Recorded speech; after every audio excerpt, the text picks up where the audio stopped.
What EFCC has done to VDM, is it right? Let's call a spade a spade. Rufai and Dr Abbati has practically disagreed with each other over the arrest of very dark man, ranging from how he was arrested and his detention without information. Alright, the arrest and detention of very dark man has continued to be a subject matter on the internet speaks as a lot of reactions continue to trail up as the reason why the EFCC has practically refused to grant bail to very dark man and pull up a reasonable, rational statement for everybody to understand his fault and his shortcoming as the reason why he is being detained. Well, I'd like you to watch this video from beginning to the end. Rufai has completely disagreed with Dr. Abbati over the arrest and detain of very dark man. Watch, I'll be right back. Well, in the wake of public outcry following the arrest of activist Martin Osher, also known as Very Dark Man, the Economic and Financial Crimes Commission finally released a statement on Tuesday defending its right to hold him. The EFCC stated in a post on X that VDM was arrested due to petitions involving alleged financial crimes and that he had refused to respond to multiple invitations. Well, the tweet reads in part: The Economic and Financial Crimes Commission, in the exercise of its mandate of tackling economic and financial crimes, invited Martins Vincent Osher owing to a series of petitions bordering on sundry issues of alleged financial crimes raised against him. He refused to show up in spite of several invitations sent to him through his known addresses and medium of communication. The petitions pertain to grave allegations of financial malfeasance, which cannot be ignored by the Commission. The EFCC has a lawful right to hold Osher in custody like any other suspect being investigated by the Commission. The appropriate remand order was obtained. In this regard, he has been offered an administrative bail and will be released after fulfilling all the bail conditions. Well, you know, this, of course, tweet has garnered a lot of reactions, Vimbai, really, because a lot of people, you know, were saying, really, was VDM really invited by the EFCC and declined? I mean, because we've seen several videos of VDM, you know, saying that EFCC cannot even invite him in the first place because he has no, you know, charges for any reason whatsoever. But let me take this tweet from Chooks. He wrote, a video has emerged showing that EFCC extended an invitation to Very Dark Man. However, reports suggest that he allegedly refused to acknowledge or respond to the invitation. Well, let's take a look at that video posted by Chooks. It is noteworthy that the Commission extends an invitation to the ex-convict and the Very Dark Man to come and assist the Commission in unraveling the identities of the officers of the Commission to whom the alleged bribe of the sum of 50 million naira was paid. Regrettably, up to this moment, none of them have honored the invitation. While appreciating the seriousness attached to this incident and the noble steps taken by this Honorable House to unravel the truth contained in this allegation in the viral video for the sanctity of the institution and the nation Nigeria, the Commission wishes to assure this Honorable House and the general public that on our part, we are committed to getting to the root of this matter and appropriate actions will be taken accordingly. All right. I mean, this was during the saga of Bob Risky. I believe VDM had made some comments at that time, and then you have it here, where the EFCC actually did make a press conference to invite him to their office. Meanwhile, supporters of VDM continued their protest yesterday, demanding his release. We are outside for VDM 100. Oh yeah, now let's calm down. Why are they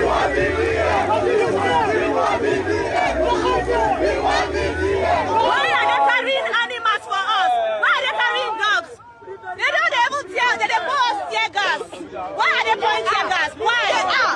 Why would they pour tear gas? Enough is enough. What do we want? What do you want? What do you want? What do you want? Free Very Dark Man, we know Free Very Dark Man, we know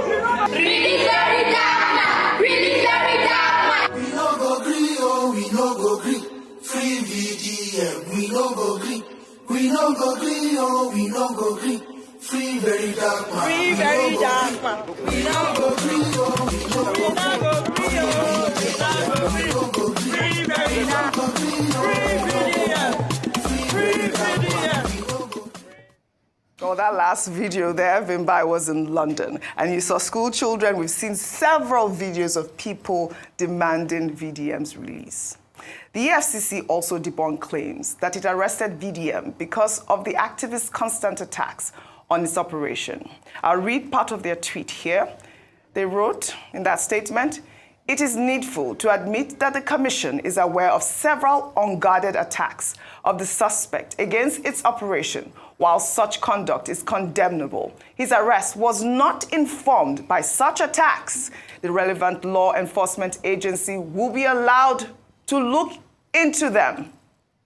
Well, here's VDM in several videos that have now gone viral, accusing the EFCC of corruption. The corruption of EFCC has literally no limits. So basically now, anybody where Tinubu they vex with or APC they vex with, now EFCC they go pursue. EFCC is not competent enough to say they want the whole person for fraud. They don't get that credibility at all. Say there's no agency in Nigeria where corrupt with EFCC. I know say EFCC go they wonder how I take find out, but like I said, I got eyes everywhere and I get informants for everywhere. EFCC are the most corrupt people. Like I said, 90% of them are corrupt. When they are ready to let me prove it, I'll prove it to them. Very dark man defame EFCC, let's go to court, let us go. And we prove it that 90% of you are corrupt. I know you people will be wondering how I found out, but here's the thing. The truth is that I have informants in your office. All right, there, VDM says, "I have informant in your office." I mean, would you blame Nigerians for saying this is the reason why he was picked up? Because on several occasions, he has come out to say that the EFCC is corrupt. Before I come to you, Vimbai, I'll take this final tweet from Excel. He wrote in part, "What's even more suspicious is the EFCC's admission that they are aware of his unguarded attacks.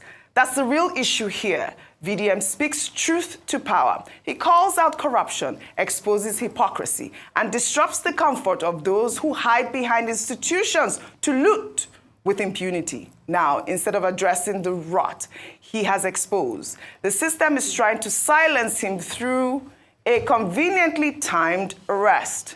The Commission talks about remand orders and administrative bail as though they are doing VDM a favor. Let's not get it twisted. Due process is not a privilege. It is a right. If he's been granted bail, why is he still in custody? Or is it yet another example of selective justice and unlawful detention masquerading as procedure?" There's so many issues muddled up together where this particular case is concerned. But I think the focus is on due process from the EFCC, because if due process is followed, a lot of the other speculation that then begins to happen is subdued. So if you say rightfully EFCC has the right to say that we have information or we have evidence pertaining to X, Y, or Z, they can do that to anybody, no problem. But then if the procedure is followed, then we can sit and observe and wait for the process to play itself out. There's still questions about how he was arrested, because his brother says they were bundled up. It was like a kidnapping. That is still a question mark. Why is the EFCC? Yes, fine. Even if let's assume that he refused to honor the invitation, does that warrant him being bundled up, and being taken to a place that they said for a while they didn't know his whereabouts? So definitely we cannot overestimate the importance. We cannot overestimate the importance of due process. Now, there are so many issues here. The other issue that I wanted to look at was the issue, the protests, right? I think that it's formidable to see young people rising up for what they believe in. And I hope that if there's such an organized group of people with this much passion, that it can be bigger than VDM. I hope that it can be about the core foundation of the issue. As much as this is what has triggered this, it's important for us to also remember that yes, okay, let's protest free VDM and so forth. It can be anybody tomorrow. So let's remember to have a wider conversation around we're protesting the fact that there needs to be due process in this system. Right. Nobody should be witch hunted or appear to be witch hunted because they want to call out the powers that be. The EFCC maintain that they have a case. Well, let's hear what that case is. Right. And we hope that from now on, things can be done by the book. Right. Dr. Abbati, before I come to you, meanwhile, the Nigerian Guild of Editors and the Socio-Economic Rights and Accountability Project had called on the Tinubu government to stop using Cybercrimes Act to target journalists, activists, and critics. The organization expressed concern over how the Cybercrime Act, particularly Section 24 of cyberstalking, has been used to harass and persecute social media users since its amendment in 2024.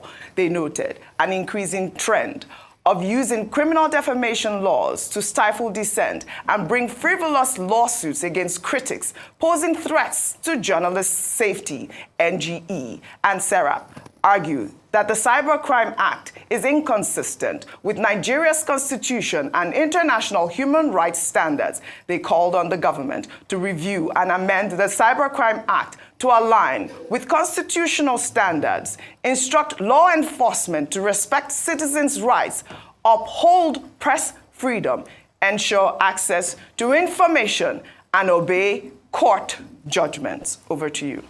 Okay, very quickly. I think certain fundamental points to be made.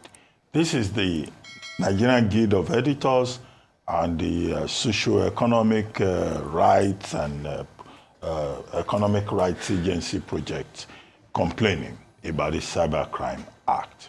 What they are complaining about is they say it's been abused. Now, if you are complaining about a particular piece of legislation, the place to go is to ask for the abrogation of that particular piece of law. If any piece of legislation is a living subject, and the true test of any law is in its implementation.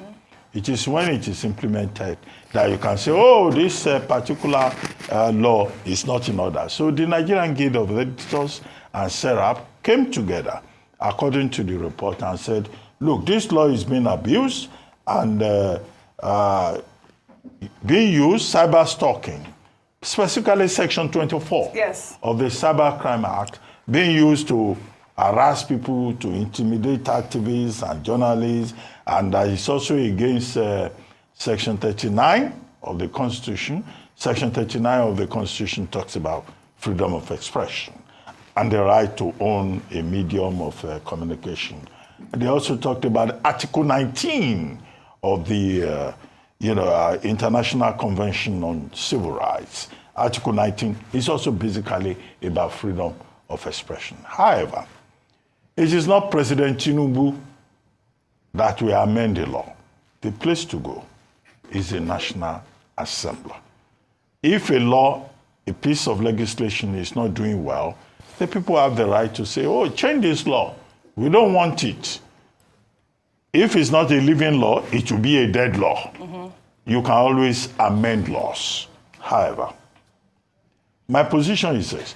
Article 39, Section 39 of the 1999 Constitution, with due respect, that the President, the Nigerian Guild of Editors and SERAP referred to. Under that old Chapter 4, Chapter 2 is non-justiciable, although Femi Falana SAN has said there's a decided case in which Chapter 2 can also be invoked. Now, no law under the Nigerian Constitution gives you absolute rights. You don't have absolute rights. Every law under the Constitution within the jurisdiction has its limits. Right. You cannot say because Section 39 says you can talk. That section does not include the phrase that you can talk anyhow. Yeah. Or that you can abuse the social media to embarrass, impugn the integrity of other people. And that's why we have laws of defamation. I've argued before that maybe the way the police are going about it when I think it was Benjamin Hundeyin, speaking up for the police, was saying, no, Cyber Crime Act, you know. So, and I said, no, they should not abuse it. So it may be in the implementation. But the basic principle is that no citizen in this country has absolute rights. And the organizations in this country, the law enforcement agencies, they have the right to call anybody to task, to investigate anybody. So, and it will not be right to say, oh, this agency is corrupt. That's why they are investigating. No, that would be an illiterate thing to say. Well, Rufai, so we can wrap this up. I mean, you can see images there that with, you know, Dele Farotimi, Showore. It's good that Serap at this moment is calling out these sort of, I don't know how to describe it, jungle justice, as it were, in the manner in which they, you know, arrest these people because of cybercrime. I mean, look at that. 100% support Serap. Yes, Serap and NG. And I agree that the buck stops with the president. He's the leader of the land. You see, we forget. We can all see that the president does not have anything to do with the court. We forget that the president is supposed to be the moral beacon of any nation. And what happens in any nation falls under the president. I mean, look at all these heinous activities and crimes that are being perpetrated. The high-handedness. What EFCC has done to VDM, is it right? Let's call it speed is speed. They arrested the man. You didn't issue a statement all this while. You said, oh, fraud, malfeasance and everything. You have not even shown us a charge. You are talking administrative bail. He's not been bailed. We are hearing counter and counter narrative. The truth has to be said, if a man had called that EFCC in the past, that they are corrupt and all of that, didn't the EFCC chairman himself say they have bad eggs amongst them? Why are we talking like we don't live in Nigeria? All you just need to do is to call him to corroborate. So the question we are asking is, what is going on? Is it because the man does not have the paraphernalia of security and states? Didn't the same EFCC try to go and arrest Yaya Bello? Didn't they push them away because military, police meet police? And he was being guarded. Didn't the EFCC chairman, a man that is doing great, by the way, and I support him, when it's time to support the EFCC, I support the EFCC like I supported them a lot in Yaya Bello's situation. All right. Didn't he say, oh, I will resign if Yaya Bello is not prosecuted? Today, Yaya Bello's case is already in court. So you see, there's a level of high-handedness. If you don't have power in this country, you suffer and die. If you have power, you go scot-free. Right. President Tinubu, all of this is happening under your watch. I will ask you a question. All right. Láyé onígbọ́n nǹkan ṣẹlẹ̀, láyé àrẹ̀sà ní nǹkan ṣẹlẹ̀. So láyé Tinubu ní gbogbo eléyìí ṣẹlẹ̀. All right. It's in the era of President Tinubu, all of this happening. We have to speak truth to power. All right. Let's call a spade now. What country are we living in? All right. Okay. The leader is the moral head of every country. The leader is the moral head. There are legal processes. All right. You know, law is not emotion. Fantastic. We know, but the leader is the moral head. No. He's the moral head. Let's finish this. What he has done is wrong. Tinubu cannot amend any law. No. The leader is the moral head. That's what we are saying. That's not the question. Of the legislature. Right. It's the high-handedness we are talking about. No, I'm talking law. I'm not talking emotions. At the end of the day, Serap and NGE has called for a review of the Cybercrime Act, and that is their point. Really, that's all they're asking for at this point. And I think that it is important for that sort of conversation to begin to take center stage. We're asking for the rule of law to be obeyed. We'll take another story now.